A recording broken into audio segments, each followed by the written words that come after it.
In fact ఈ 87,000 కోట్లలో కూడా ద ఫస్ట్ కాంపోనెంట్, ఆ ఫస్ట్ కాంపోనెంట్ మొత్తం కలిపితే 10%, 90% rest of the things. Yellampalli నుంచి ఇవాళ మిడ్ మానేర్కి నీళ్ళు వస్తున్నాయి. ఆ సిస్టమ్ అంతా దీంట్లో కట్టింది కాదు, ఇది కాళేశ్వరంలో కట్టింది కాదా? Yellampalli to mid Maner there are 2 twin tunnels.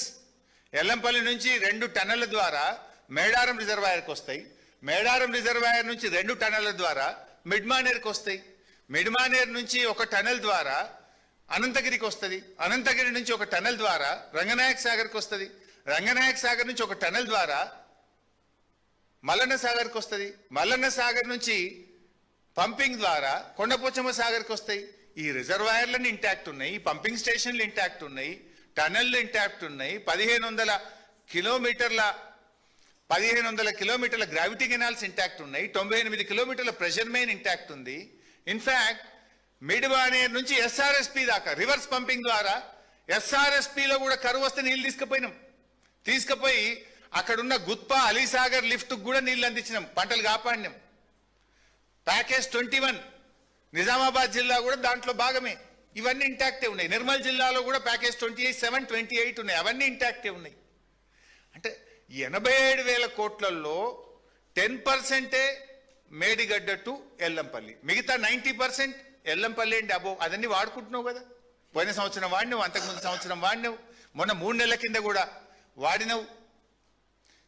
మళ్ళీ చెప్తున్నాం మేము, Kaleshwaram the most beautifully designed project. దీనికి 3 సోర్సులు ఉంటాయి. ప్రపంచంలో ఏ ప్రాజెక్ట్కైనా ఒక సోర్స్ ఉంటుంది, but Kaleshwaram has got 3 sources. మంచిగా కాలం అయితే ఫుల్ వర్షాలు పడితే మిడ్ మానేర్ నుంచి మాత్రమే మోటార్లు నడుపుతాం. సో దట్ 50% మోటార్లే నడుస్తాయి, 50% కరెంట్ బిల్ వస్తుంది. యావరేజ్ రెయిన్ఫాల్ పడి మధ్యస్థమైనటువంటి వర్షాలు పడితే ఎల్లంపల్లి నుంచి మోటార్లు నడుపుతాం. దాదాపు 60-70% మాత్రమే మోటార్లు నడుస్తాయి, కరెంట్ బిల్ వస్తుంది. కరువు వచ్చినప్పుడు ఎక్కడ నీళ్లు లేనప్పుడు ఉండేది మేడిగడ్డ, అక్కడి నుంచి మోటార్లు ఆన్ చేస్తే 100% సిస్టమ్ పనిచేస్తుంది. గత 2 సంవత్సరాలు యావరేజ్ అబో యావరేజ్ ఉన్నాయి కనుక పైన సిస్టమ్ నడిపినావు కాళేశ్వరంది. భువనగిరి యాదాద్రికి కూడా నీళ్ళు ఇచ్చినాం. భువనగిరి యాదాద్రిలో కూడా కాళేశ్వరం నీళ్లతోనే పంటలు పండినాయి. నువ్వు అది లేదు అని ఒక పచ్చి అబద్ధాన్ని పదే ప్రచారం చేస్తావు. Even in this 10%, Kannepalli pump house, Sundilla pump house, Annaram pump house 3 are intact. ఈ 3 బ్యారేజీల్లో మేడిగడ్డలో 85 పియర్స్, అన్నారంలో 66 పియర్స్, సుందిల్లలో 74 పియర్స్. సుందిల్ల బ్యారేజ్ ఇంటాక్ట్ ఉందని అసెంబ్లీలో అడిగిన క్వశ్చన్కు నువ్వే ఆన్సర్ ఇచ్చినావు ఉత్తమ్ కుమార్ రెడ్డి. అసెంబ్లీలో కోదండరామ్ గారు క్వశ్చన్ అడిగింది, whether it is fact that experts opinion that Sundilla and Annaram barrage may collapse as Medigadda barrage. No sir, Medigadda లెక్క అన్నారం సుందిల్ల కూలిపోతాయా, ఏమైనా ఇబ్బంది ఉందంటే ఏం ఇబ్బంది లేదు అని అసెంబ్లీలో ఉత్తమ్ కుమార్ రెడ్డి గారు ఈ రాష్ట్ర ప్రభుత్వం ఇచ్చిన సమాధానం. ఇదే ఉత్తమ్ కుమార్ రెడ్డి గారు తుమ్మిడిహట్టి టు సుందిల్లా, ఇది నీ స్టేట్మెంట్, ఇది నా స్టోరీ కాదు, ఇది మీ కాంగ్రెస్ పేపరే, వెలుగు పేపరు. తుమ్మిడిహట్టి టు సుందిల్లా. మరి సుందిల్ల కూలైపోతే సుందిల్లకు నువ్వు ఎందుకు తెస్తున్నావు నీళ్ళు? కూలైపోతే అది పనికే రాకపోతే సుందిల్లకు నీళ్ళు తెస్తాను ఎట్లా అన్నావు? It is intact. సో మొత్తం ఖర్చు పెట్టిన 87,000 కోట్లలో జరిగిందల్లా కూడా ఇన్ని పియర్స్. ఏది నేను ఇందాక చెప్పినట్టు మేడిగడ్డ 85, అన్నారం 66, సుందిల్ల 74.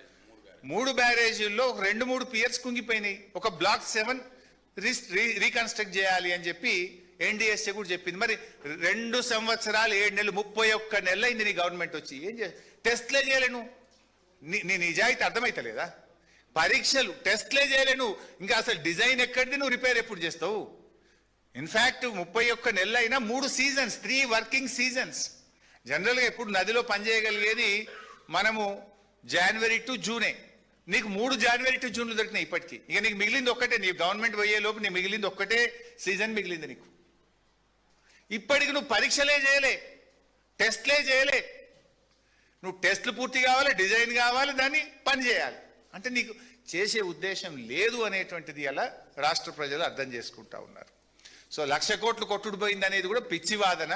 నీ మామగారు చెప్పిండ్రు, జరిగింది 87,000 కోట్లు. అందులో సిస్టమ్ 95% సిస్టమ్ ఈజ్ ఇంటాక్ట్.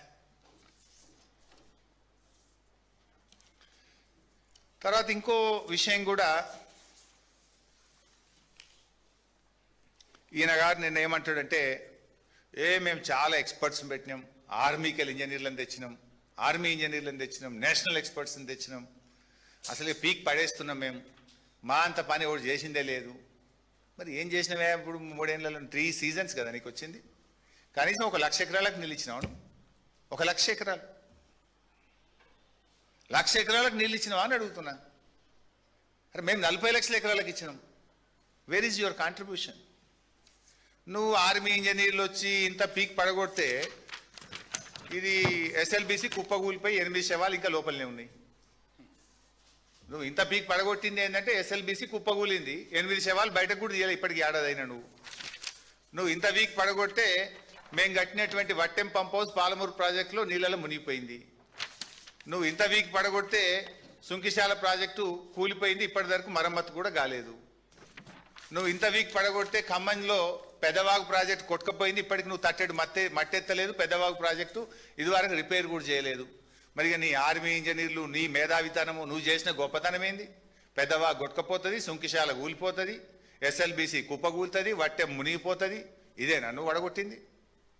అరే మేము 40 లక్షల ఎకరాలకు నీళ్ళు ఇస్తే కనీసం 1,00,000 ఎకరాలకు కూడా నువ్వు నీళ్ళు ఇవ్వలే 3 సీజన్లల్లా. నీకు మిగిలింది ఒకటే సీజన్, ఒకటే working season. What is that you have done? ఈ ఎన్డీఎస్ఏ, నేను ఆయన గారు ఎన్డీఎస్ఏ మీద కూడా చాలా మాట్లాడే ప్రయత్నం చేశాను. నేను అంటున్నా, సరే ఈయన ఎన్డీఎస్ఏ 2022 వచ్చింది, 2021 డిసెంబర్ 31 అంటే అది 2022 అన్నట్టు అని కూడా మాట్లాడినా. ఓకే, 2022 నుంచి ఎన్డీఎస్ఏ వచ్చింది. నేను క్వశ్చన్ వేస్తే దాన్ని నేను ఆయన ప్రస్తావించాను. ఆ ఎన్డీఎస్ఏ వేరే ప్రాజెక్టులకు ఎందుకు పోతలేదు?